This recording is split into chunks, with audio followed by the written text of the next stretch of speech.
Do you enjoy reading? Do you enjoy reading short stories? Do you enjoy reading scary stories? Then I have just the thing for you. Stories of the Bizarre and Terrifying Omnibus 1. A complete collection of all of my short stories so far in one handy little collection. It also comes with a handful of neat little extras, including a glossary of all the creatures and forces I've created over the years, author's notes providing insight into my creative process and inspirations, and even 2 all-new short stories that function as proof of concepts for 2 ideas I've had for much bigger works. If you're at all interested, feel free to check out the links in the description. It's available in both ebook, paperback, and for the first time ever, hardcover.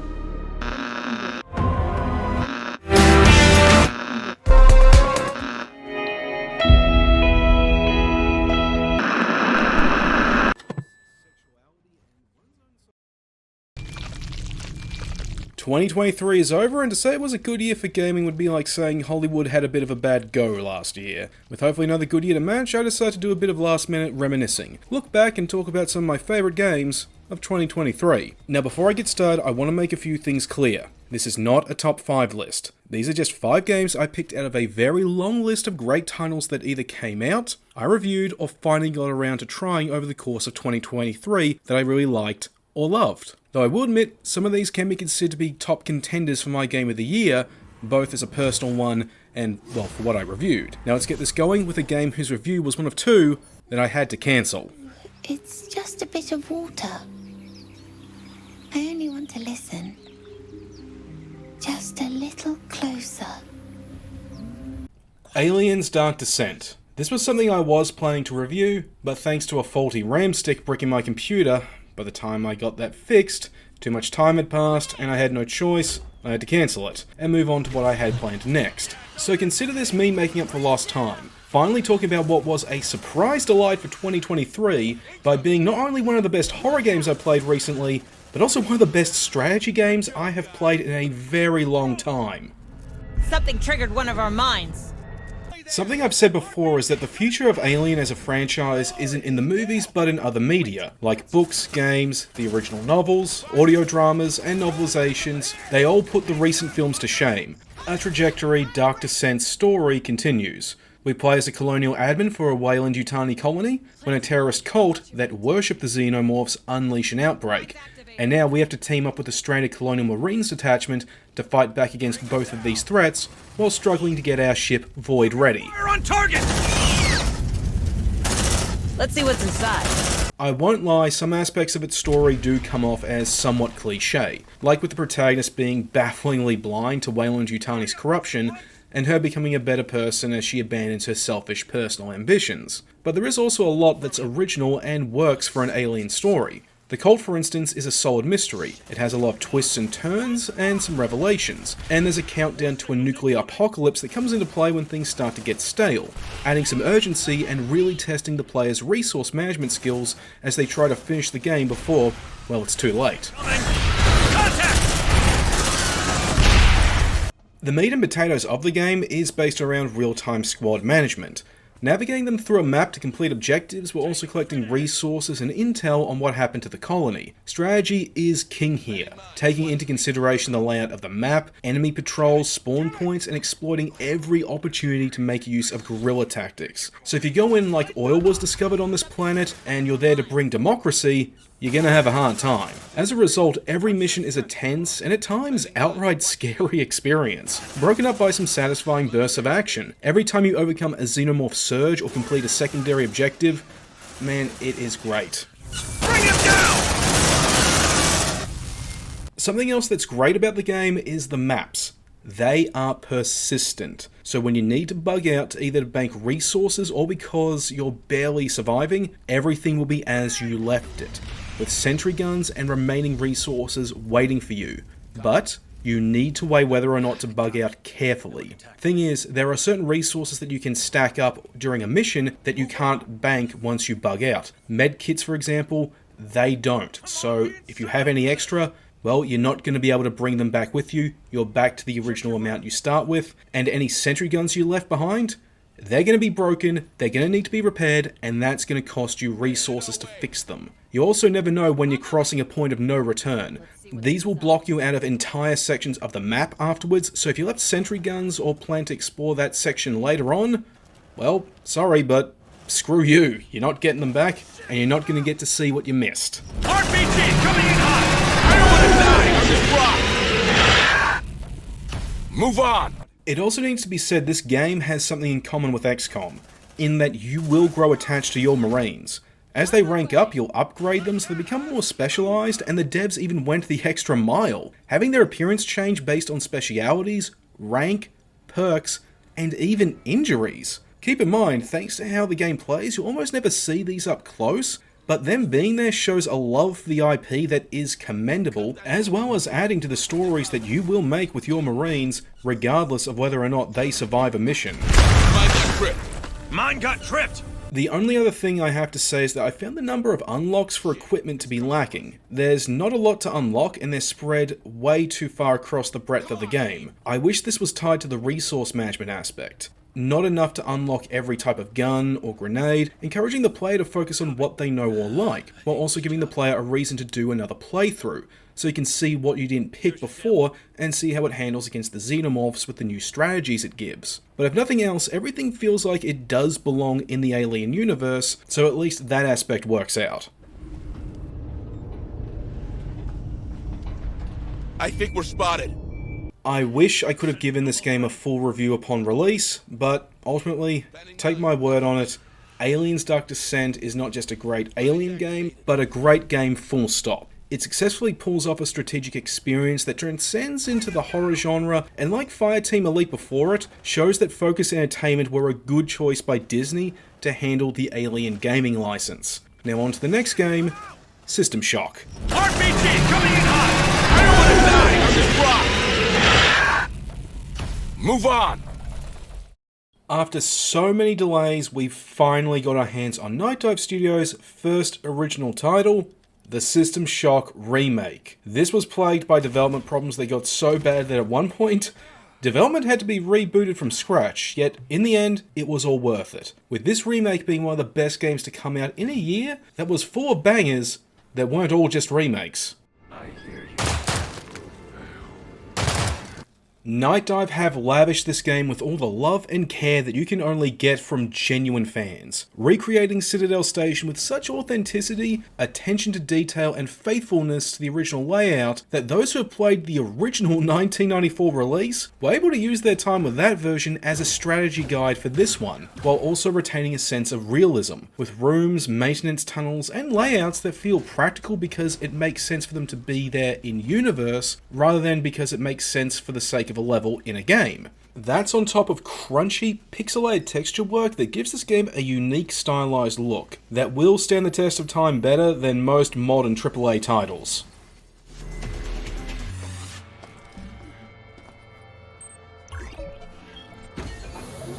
It also needs to be said that unlike the better-known sequel, this is not an immersive sim. Rather, it's a very simple shooter at the core with some light, and I repeat, light, immersive sim DNA. Combat is what you'll be doing half of the time, but you get a varied array of abilities that unlock new options for combat and exploration, as well as a small arsenal of weapons that come with multiple modes of attack and different ammo types. The other half is spent fulfilling objectives across Citadel Station, like deactivating a mining laser or jettisoning Shodan's experiments into space. It's here the game shows its respect for the player's intelligence. There's no objective markers, full stop. Instead, you have to remember the information you have on hand and take note of your surroundings in order to figure out where to go to complete objectives. I won't lie, this can be frustrating at times, and there were instances where I gave up and just looked up a walkthrough, but every time I still figured out where to go and what to do correctly, it gave me a sense of pride and accomplishment I have not gotten from most AAA games in recent years.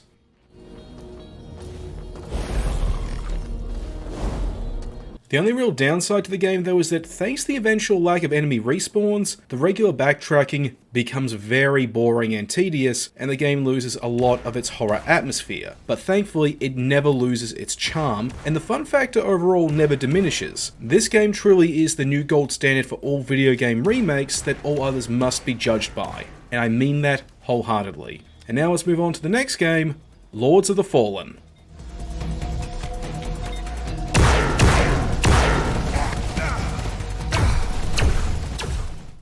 A long overdue sequel to a flawed game, this was something I've been looking forward to since it was announced years ago.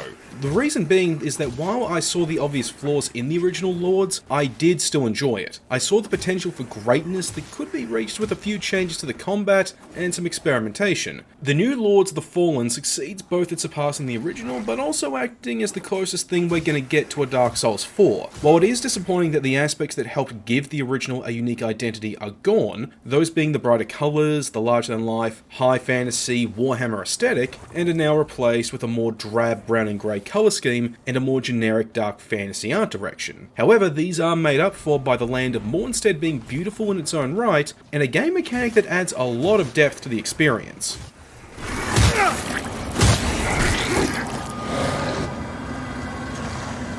Gameplay being your usual hack and slash affair, what really sets this game apart is its dual world mechanic. This is what adds the extra layer of depth to the experience, primarily within exploration, puzzles and combat, as well as adding a risk and reward factor. You can use the Umbral world to grind in order to improve your character, but the longer you stay there, the tougher the enemies become, and in greater numbers, until a literal Reaper shows up that's next to impossible to kill. But the biggest shakeup is the second chance in combat this mechanic provides. If you can reach either a checkpoint or an exit before dying again, you can return to the living world with no penalty. The second chance doesn't take away from the sense of pride and accomplishment Souls-likes elicit. In fact, I dare say it enhances them. When you beat a boss without dying, and you can brag about not needing that second chance.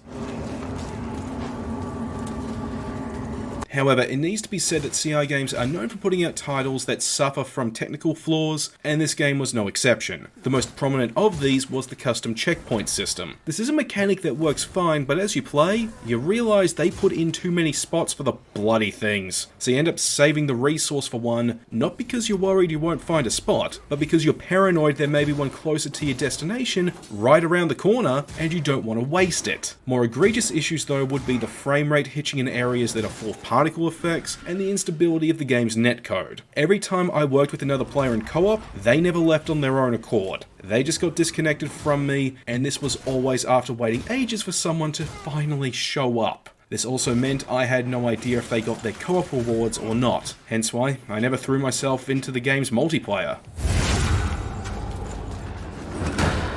In the end, I found this to be a great, but flawed game. It exceeded my expectations and gave me a Souls-like experience that gave the real deal a run for their money, its flaws holding it back from being my game of the year.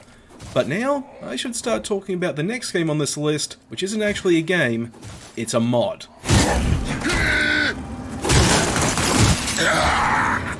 Silent Hill 2.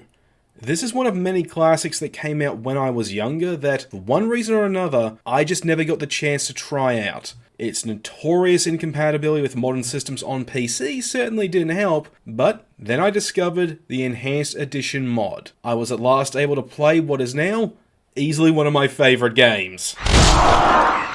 Recent problems with the mod aside, I won't deny that the game did not grab me at first. I found it to be too slow, even for my current tastes, and safe to say that had I actually played this as a kid, I would have been bored to death with the game. But after clearing the Woodside apartments, that was when the game was firing on all cylinders. I got an engrossing story of depressing psychological horror, atmosphere and scares that had me on the edge of my seat, and a soundtrack that I really need to put in my car. Really, if you're not playing this game for the scares or the story, Akira Yamaoka's soundtrack is what you should be playing it for.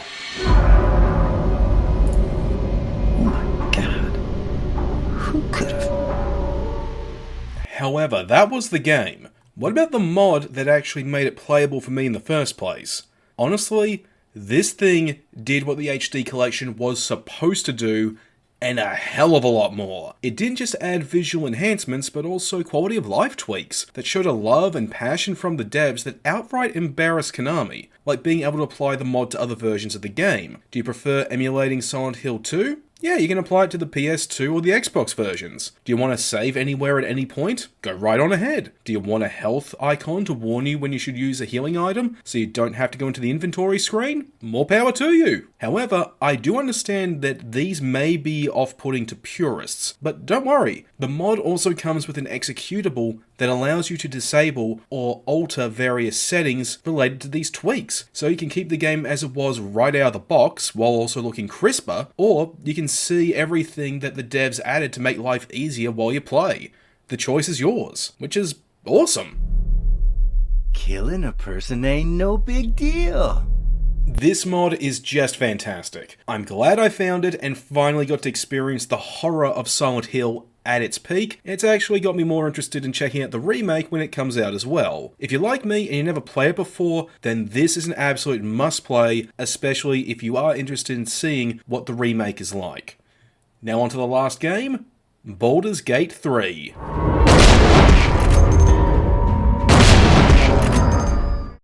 I got into Boulders Gate 3 back when it was in early access. In fact, I reviewed it when it first came out back then. What we got was already great to play and had nowhere to go but up. Which is what happened with the full release. Larian Studios and its owner Sven Vink, they have another modern RPG classic to place with the other feathers in their cap. I know that Boulders Gate 3 is supposedly adapting the D&D 5th edition rule set, but I just don't see it. I played Divinity Original Sin 2, so to me, this has always felt more like a refined version of that game than anything else. Original Sin 2.5, but that's not a bad thing. They took gameplay that was already deep, encouraged experimentation, environmental interaction, and just made it even better, turning Boulders Gate 3 more into an immersive sim which, ironically, allows it to be the kind of D&D adaptation that previous RPGs could only dream of being, by allowing for something close to the improvisation that tabletop role-playing can allow. The closest thing I can say that feels like it's been adapted from the rule set would be the skill checks, which are based on literal dice rolls with modifiers based on your actions and equipment, which, I'll be honest, are never not nail-biting.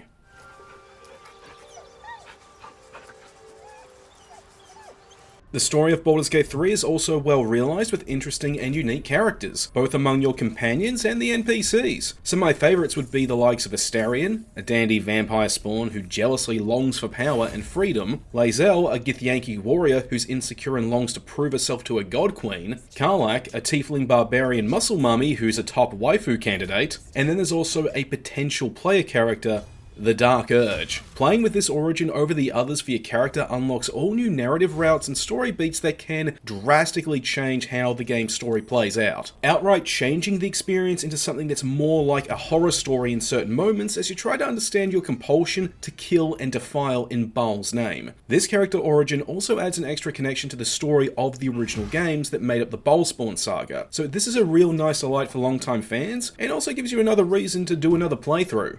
With an original character, I mean. Perhaps you should lead. It also needs to be said that this game is packed with content. Going back to its early access, there was so much to see and do in the main story and so much more in the side content, as well as stuff that you can easily miss or not even be aware of. That actually gives the player genuine reasons to come back and replay it again and again. However, I should mention that unfortunately, due to circumstances in my life, I have only recently finally cleared the first act and just begun to see the beginnings of Act 2. But considering that Act 1 was already jam-packed full of content that I loved and adored, from what I've heard, Act 2 basically feels like a separate game on its own with the same amount packed in, so honestly, I'm genuinely excited to keep playing by this fact alone, just so I can continue the story of my Dark Urge paladin, Demiurge. I've said before and I'll say it again, this is another modern classic, one that Sven Vink can put alongside the other feathers in his cap. It's a more than worthy follow-up to the original titles, and I dare say that it's a great entry point for newcomers to old school CRPGs to try and see if the genre really is for them. And now to round this video out, I'd like to make some honourable mentions. All of these titles, they were great as well, they were still some of my favourites, but in the end, they just didn't make any of the 5 slots in the shortlist. So, just giving them some honourable mentions, and I recommend you guys check them out as well. Quake 2 Remaster. A re-release of a classic that not only comes with the mission packs and quality of life improvements, but also a new Call of the Machine expansion and a remaster of the Quake 2 64 campaign, marking the first time this campaign has been made playable in an official capacity since its original release. Dementium the Ward remaster. A remaster for the Switch that, while made some questionable decisions with bringing the DS Classic to a new system, is still fun to play, warts and all. Here's hoping 2 gets the same love, and maybe we'll finally see a Dementium 3 as well. Layers of Fear. Packed with content as a bundle of the first 2 games, and an all-new story explaining how everything in the Layers of Fear universe is connected and fleshed out. It also received an all-new free expansion tying into the story of the second game. Slender the Arrival. A re-release of Slender the Arrival with a new coat of paint courtesy of Unreal 5 that improves the atmosphere, while also now coming with new story content that's more like a typical walking sim. Blood West. A retro throwback to the early days of the Thief games with a weird West setting that adds horror vibes and open world exploration that can be at odds with its main inspiration. Wedding Witch. My introduction to auto shooters with a light-hearted, ecchi twist as we help the witch become the ideal woman for her future husband. Armored Core 6. Fast and fun action married with just as addictive mech customization. Amanda the Adventurer, an escape-the-room horror adventure game with clever puzzles and an engaging mystery about the demonic forces behind a children's show. Bolt Gun, the Warhammer 40k FPS we deserve just 30 years late. Impaler, a fun little horde shooter that encourages you to keep killing to heal so you can kill some more. The Coffin of Andy and Lele, an engrossing and horrific narrative about codependency, isolation, abuse, and lines that should never be crossed. Really stuck out to me thanks to the COVID lockdowns, so good they had to ban it. And then unban it with an R18 classification. Assault Spy. Indie, lighthearted, a Devil May Cry clone, draped in anime aesthetics. Pseudo Regalia. A platformer ripped right out of the N64 era in visuals, gameplay, and just as fun as its inspirations. It's also funny that the game's accessibility option is just to add pants to the protagonist. Lunacid. A throwback to the early days of From Software and their Kingsfield titles that succeeds in its authenticity, challenge, atmosphere, and most important of all, fun. And that is finally done and dusted. Sorry this has taken so long. I've been caught up with a lot of stuff going on in my life, like my birthday and work, and well, it was all stuff that really had to take priority, but hey, better late than never, as they say. Up next, I'm going to be reviewing my Steam Deck. I've been quite addicted to testing games out on that thing in particular, so yeah, that ate up a bunch of time, but I've also got a lot of positive things to say. I've also got some raw footage for some movie reviews that hopefully I'll get around to actually finishing, and you may have noticed I've also started making a new kind of content in the form of some audiobooks called live readings. I've decided to have a go at making some new content that makes use of my best feature, my voice. Anyway, I've got all that more coming up, so please stick around.